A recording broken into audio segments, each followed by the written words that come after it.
Application है order 14।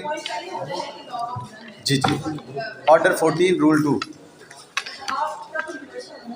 जी जी,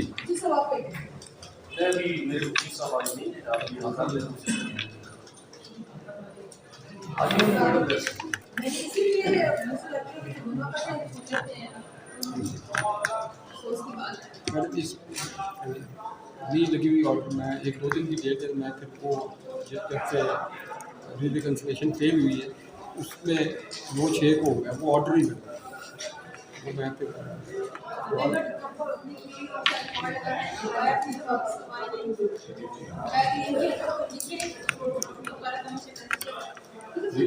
नहीं, उसमें एक इशू है, वो ये कि लिंगर ऑन हो रही है ये मुसलसल। सिर्फ ऑनरेबल कोर्ट को मेरा अगर कॉन्सेप्ट मैं कन्वे कर पाया ऑनरेबल कोर्ट को, तो उसमें ये होगा कि जल्दी ये डिसाइड होने के चांसेस होंगे उसमें। जी, मुझे सिर्फ 3 से 4 मिनट के आर्गूमेंट हैं, इससे ज़्यादा है।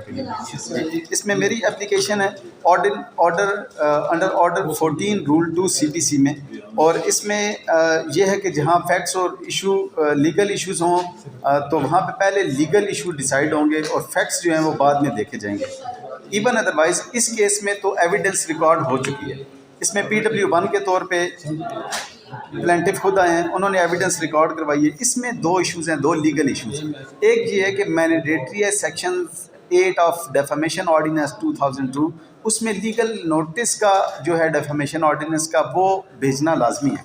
मैं सिर्फ सेक्शन 8 रिप्रोड्यूस कर देता हूँ ऑनरेबल कोर्ट की असिस्टेंस के लिए। नो एक्शन लाइज, ये स्टार्ट ही यहाँ से होता है।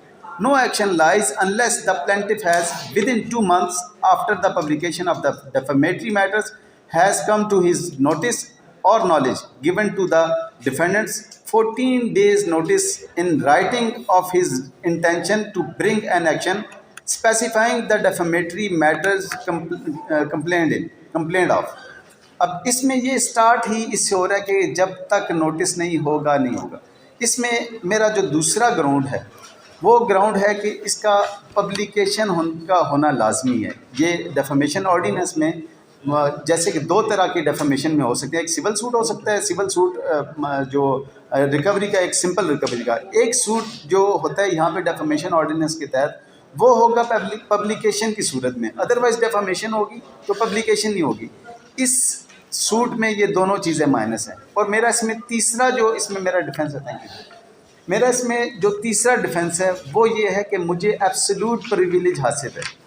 2 तरह की प्रिविलेजेस हैं, एक है क्वालिफाइड प्रिविलेज और एक है एब्सोल्यूट। एब्सोल्यूट प्रिविलेज प्रोवाइडेड है डेफामेशन ऑर्डिनेंस के सेक्शन 6 में, और क्वालिफाइड प्रिविलेज है सेक्शन 7 में। मैंने इन 3 पॉइंट्स पे असिस्ट करना है। सबसे पहले जो एडमिटेड फैक्ट है, ये दोनों फैक्ट्स जो पहले मैंने ऑनरेबल कोर्ट को असिस्ट किया, ये दोनों फैक्ट्स जो हैं वो एडमिटेड फैक्ट हैं। मैं सिर्फ PW1 के तौर पे प्लेंटिफ आए उनकी क्रॉस एग्जामिनेशन का रेलिवेंट पोर्शन पढ़ देता हूँ।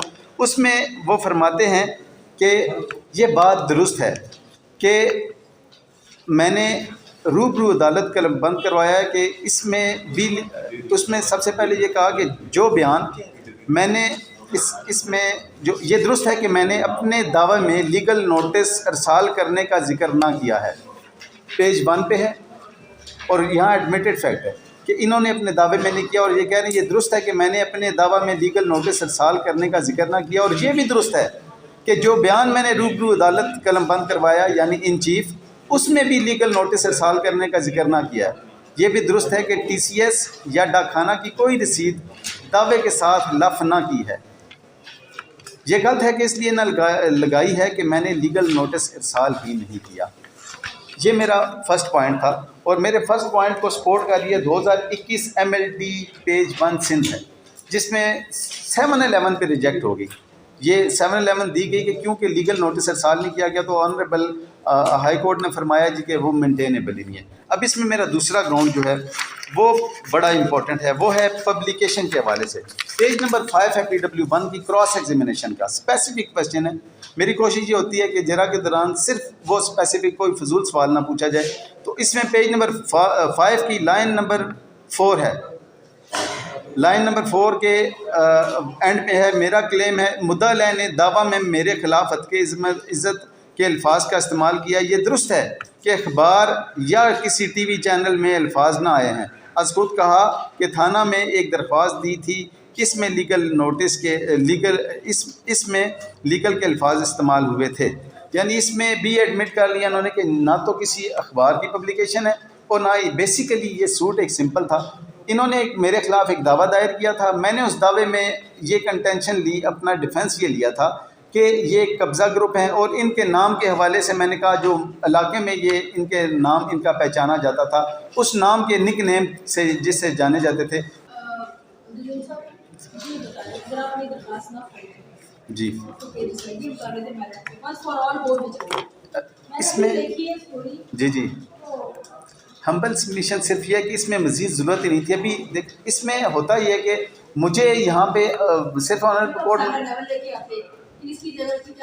मैंने दी थी 711 उस वक्त ऑनरेबल कोर्ट ने कहा कि एविडेंस रिकॉर्ड हो जाए प्लेंटिफ की, फिर पता चलेगा कि हुआ क्या नहीं।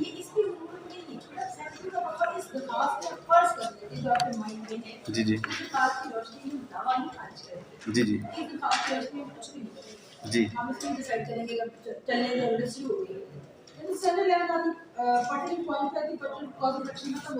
ऐसे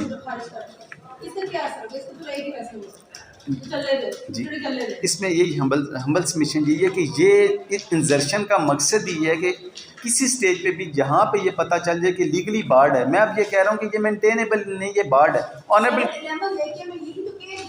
आप अगर इस दरखास्त के फैसले में ये चाह रहे हैं कि मैं इसको समझूं कि हाँ कानूनी तो जरूरी था अगर नहीं दिया दावा उड़ा दूं तो इस दरखास्त की रोशनी में नहीं मिल सकती जी। इसके लिए मेरे को 711 होना जरूरी। मैं इसमें असिस्ट कर दूँ 711 के लिए ऑनरेबल कोर्ट में एप्लीकेशन का होना ज़रूरी नहीं है। 711 मैं अर्ज़ करता हूँ 711 के लिए ऑनरेबल कोर्ट के पास अपने इख्तियारात होते हैं कि जहाँ पे वो मेंटेनेबल ना हो वो सुओ मोटो के तौर पे भी उसमें कर सकते हैं। जी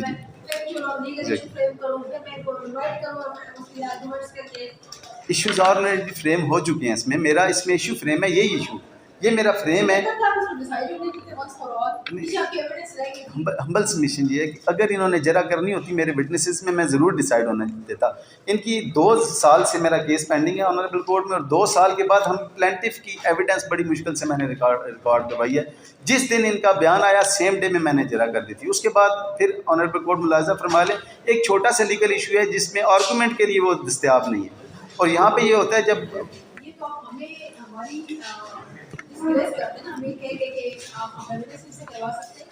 आई एम सॉरी अगर ऑनरेबल कोर्ट ने कहा, लेकिन हम्बल सबमिशन ये है कि मेरा बिल्कुल ये कभी भी मकसद ऐसा नहीं हुआ। मकसद ये है कि अगर ऑनरेबल कोर्ट के पार्ट पे या मेरे पार्ट पे 2 साल तो गुजर गए, इस 2 साल में सफ़र किसने किया? क्लाइंट्स ने। डेफिनेटली मैं हम्बल सबमिशन ये है कि मैं बिल्कुल इस तरफ नहीं जा रहा क्योंकि ये हमारी टैक्टिक्स होती हैं कि हम आके ऑनरेबल कोर्ट से किसी न किसी बहाने से। Thank you. I am sorry ma'am.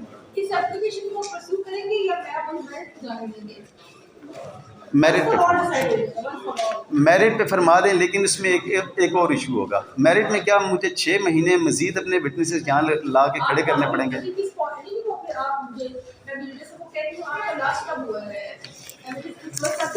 Ji evidence इनका इन चीफ हुआ है। इनके इन चीफ के बाद इनकी मजीद मेरा ख्याल है जी जरा मैंने सेम डे में 30/3 को हुई थी जी। इन्होंने एविडेंस क्लोज की स्टेटमेंट तो नहीं है मेरे पास, नहीं है।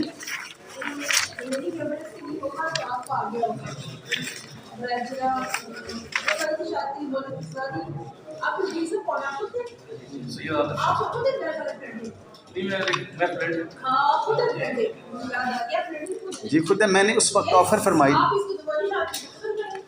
ये 4 डेटें इन्होंने दी है। मैं अपना वकील पेश करूँ लेकिन मैं वकील मेरा हम्बल सबमिशन है। मैंने इनको उस वक्त भी याद होगा कि मैंने ऑफर की थी। It's okay.